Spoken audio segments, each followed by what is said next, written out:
The cars, planes, and trains of today all have fairly similar shapes. That's because over a period of many years, designers have been working on the concept of what the perfect vehicle should look like, and they've refined that concept as time has passed. That's meant that some wild and wonderful transport and vehicle ideas have been forgotten along the way. Ideas like all of the abandoned prototypes and innovations you're about to see in this video. John Blenkinsop built the world's first ever steam train in 1812. The world's first ever car was built by Nicholas Joseph Cugnot in 1769, although it wasn't commercially viable. Sitting between those two ideas was the London steam carriage devised by Richard Trevithick in 1803.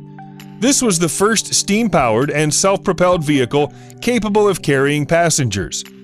James Watt had patented a similar idea years previously, but never followed through with a working model. So Trevithick stepped in when the patent expired. As there were no rails to run on at the time, the London steam carriage had wheels 8 feet in diameter to help it cope with the rough road surfaces of the time, and ran on a single-cylinder engine powered by fire and steam. Initial tests of the vehicle were successful. It drove 10 miles from London to Paddington and back again, carrying 8 passengers and reaching heady speeds of 9 miles per hour. Sadly, soon after the test journey, Trevithick crashed the carriage into railings and had no money to replace the damaged parts. It was scrapped before anyone could say whether it would have been a hit with the public. If you think about what an off-road vehicle looks like, chances are the first thing that comes to mind is something very similar to a Land Rover. But the Russians once had a different idea about how to make vehicles for customers who needed to travel across harsh environments. The GAZM-73 was an all-terrain car designed for use by Russian farmers and was years ahead of its time. Offering all-wheel drive in the mid-1950s, the engine for the concept car came from Moskvich, with the suspension and other running gear taken from the GAZ-69 Jeep vehicles, all of which was surrounded by a brand new car body. Initial testing provided mixed results. It was fine on bad roads and steep uphill climbs, but it suffered a little in snow. Even though it only had 35 horsepower, it could reach speeds of up to 50 miles per hour. Despite its size, though, it was a little cramped on the inside. When planners in Moscow came to assess it, they decided that no Russian factory was capable of producing it in mass, so they passed on the idea. What a shame. During the early 1980s, everyone thought the cars of the future would have cockpits and curved bodies, like the vehicles that people saw in the science fiction movies of the time. Ford was busy at work trying to turn these futuristic designs into reality and demonstrated the Ford cockpit in 1982. The design of the cockpit was borrowed from a fighter jet, and the fuel economy was fantastic. It only consumed 1 gallon of petrol for every 75 miles driven. Its biggest problem was that it was nowhere near as fast as it looked like it should be. The engine only offered 12 horsepower, which meant acceleration was sluggish and speed wasn't much better. With seating for only 2 people, this rear-wheel drive car was supposed to be the smart car of its day, offering convenience for people living and working in busy city centers. Sadly, this plastic and glass lightweight car was just a little too far ahead of its time for the market and never made it past the prototype stage. Many people familiar with Russian history know all about the history of the Buran project. Buran was supposed to be the Soviet equivalent of the American space shuttle program and should eventually have put a Russian on the moon. It didn't work out that way. Buran made only one journey out into space after years of delays, flying for a little over 2 hours in November 1988 before landing safely in Kazakhstan. The spaceship was then destroyed by a roof collapse in its hangar in 2002. Although the ship which flew into space was smashed to pieces, a wooden prototype built for wind tunnel testing is just about still standing. You can find this wooden Buran, which is built to a scale of 1/3 of the real thing, slowly rotting away close to Moscow, in a forgotten corner of the Zhukovsky airfield. Despite being wooden, many of the replicated parts of the fixture and fittings are precise. If wooden ships could fly into space, this is what they'd look like. In terms of doing battle at sea, battleships fight on the surface of the water, and submarines fight below it. Some ships, like the adaptable and the top-secret Project 1231, are capable of doing both. The Soviet-built Project 1231, also known as the Dolphin, was envisioned as a diving missile boat. Back in the 1960s, when it was designed, that it would have represented an entirely new type of ship. Khrushchev himself is said to have ordered the design of the ship, wanting to build a fleet capable of launching nuclear missiles from the surface and then diving below to avoid immediate detection. He initially also wanted the ships to fly, although this proved to be impossible. Planning for the revolutionary military vessels is said to have reached an advanced stage, with physical production almost ready to begin when Khrushchev lost his grip on power in 1964. Experts who later looked at the blueprints and the designs have since cast doubt on whether the idea could ever have been turned into reality. Traveling to the coldest extremities of the Earth may not have been such an ordeal for polar explorers had the Fordson Snow Devil become a success. The ingenious 1920s creation took the body of a tractor, removed the wheels, and mounted the cabin on two enormous screws which could shift across ice, marshland, and other difficult terrains at up to 8 miles an hour. The highly maneuverable screws each had its own clutch, which helped keep the turning circle of the Snow Devil down to almost zero. A company named Armstead patented the design and even released promotional silent movies to cinemas to promote their new idea. It was hoped that they would be used for work normally reserved for packs of dogs or horses, but sadly it was never to be. 3 of the Fordson vehicles were being used in Alaska in 1926 to haul goods for a polar expedition, but they didn't cope well with the 15 tons of weight they were asked to drag behind them. The Alaskan cold seized up the motor, and the fuel demand was too high to be viable. NASA's enormous crawler transporters Hans and Franz are still in operation, so how can we consider them to be lost technology? The answer is that if NASA ever needed to replace them, they'd have to start again from scratch. Hans and Franz, who weigh over 2,500 tons each, were built in 1965 for one specific purpose: to carry Saturn V rockets. Once that purpose was served, they were put into storage and the original plans were forgotten.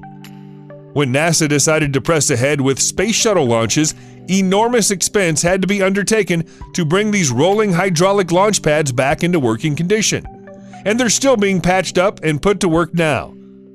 They're 2 of the most unique load-bearing vehicles that the human race has ever produced. And if one of them ever breaks down completely, we'll never be able to replace it. NASA will have to come up with something new. With a top speed of less than 4 miles per hour, they may be slow, but nothing else has ever been so suited to the job that it performs. Tensions during the Cold War between Russia and the United States were high, and each side was constantly developing technology to nullify the threat presented by the other. In the case of the Beriev VVA-14 amphibious aircraft, its purpose was to protect the Soviet Union by destroying American missile submarines. For this task, it would need to both fly high in the air and low over water, as well as being able to both land and take off at sea. Italian specialist Robert Bartini was brought in to oversee the creation of the plane and create a prototype in 1972, which proved capable of standard flight. Flying to and from the water proved more problematic, with inflatable rafts proving incapable of providing the necessary support, and their subsequent replacement with rigid pontoons, making changes to the fuselage of the aircraft necessary. Further problems with the battery followed, and Bartini passed away in 1974 before the project could be completed. Without him, work faltered and then shut down entirely. One prototype remains and belongs to the Soviet Central Air Force Museum, where it's been slowly drifting into a state of disrepair since 1987. Like the Beriev VVA-14, the American Convair F-2Y Sea Dart was a plane built for a specific military purpose. American naval commanders of the time were concerned about the difficulties involved in supersonic aircraft taking off and landing on aircraft carriers at sea. So they wanted to develop something that could land on water. For a short time in the 1950s, the Sea Dart appeared to be the answer. Its novel design, including hydro skis, meant that takeoff and landing could be achieved from almost any surface. The hull was watertight, and so it seemed ideally fit for this purpose. There were issues, though. The skis caused heavy vibration when landing and taking off, and transonic drag issues limited its top speed, which was already hampered by the underperforming J46 engines. The first prototype managed to break the sound barrier only once on a shallow dive, but would later disintegrate in front of a horrified crowd during a demonstration flight in November 1954. The crash was terminal for the project, and the remaining 3 prototypes were never flown. Despite that, it's still the only seaplane in history to have achieved supersonic speed. Why build a vehicle to run on wheels if the wheel could be the whole vehicle? That was the idea behind the Dynasphere, which was patented by British designer Dr. John Purvis in 1930. The Dynasphere was a mono-wheel loosely inspired by the artwork and sketches of Leonardo da Vinci. It's a strange thing to look at, but Purvis was convinced that his idea had practical value. So much so that he designed 2 separate prototypes, one which ran on gasoline and a smaller version powered by electricity. The big wheels, the larger of which was 10 feet high, came with a 2-cylinder engine and could reach speeds of up to 30 miles per hour when they were on a roll. Steering was a little difficult with the prototype. You had to lean in the direction you wanted to go and hope for the best.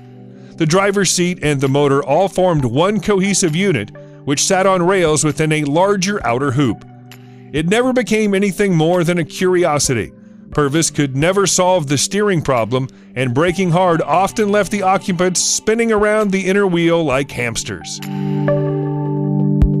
In modern times, we accept it as a fact that a motor car needs a combustion engine. Back when the car was a new idea, though, people were still willing to challenge this idea. Frenchman Marcel Layat was convinced that using a combustion engine made cars too slow and too heavy, and in a lot of ways he was right. Layat had experience of aeronautical design and believed that fitting a propeller to the front of the car was the easiest way of moving around. Layat invented the Helica, a propeller-driven vehicle back in 1913. It was crude and a little dangerous, but the French authorities of the time were sufficiently satisfied with its design to allow him to drive it on roads. That's despite the fact that they could reach speeds of over 100 miles per hour, and their plywood design was far too lightweight to survive any form of collision. Layat managed to sell a few Helicas to brave and curious members of the public between 1913 and 1925, but as he built them all by hand, they never entered mass production. The all-terrain Rhino vehicle was so many years ahead of its time that it still looks futuristic now, so it's no wonder it blew the minds of the people who laid eyes on it in 1954. This armored any-purpose car was the work of Greek-American inventor Eli Agnides, who believed it was an all-in-one solution for patrol and defense on the borders of Alaska and Canada. The terrain in those areas is cold and boggy, and as the borders often cross water, Agnides believed that vehicles defending them should be able to do the same.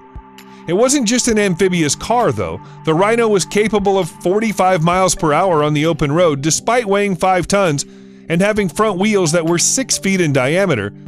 Because of the unusual design of the wheels, the Rhino could survive being tipped up to 75 degrees left or right without falling over, and could also right itself.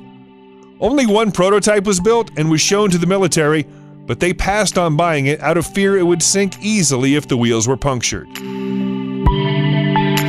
Subscribe to the channel and turn on notifications, and you will be the first to know when a new video comes out.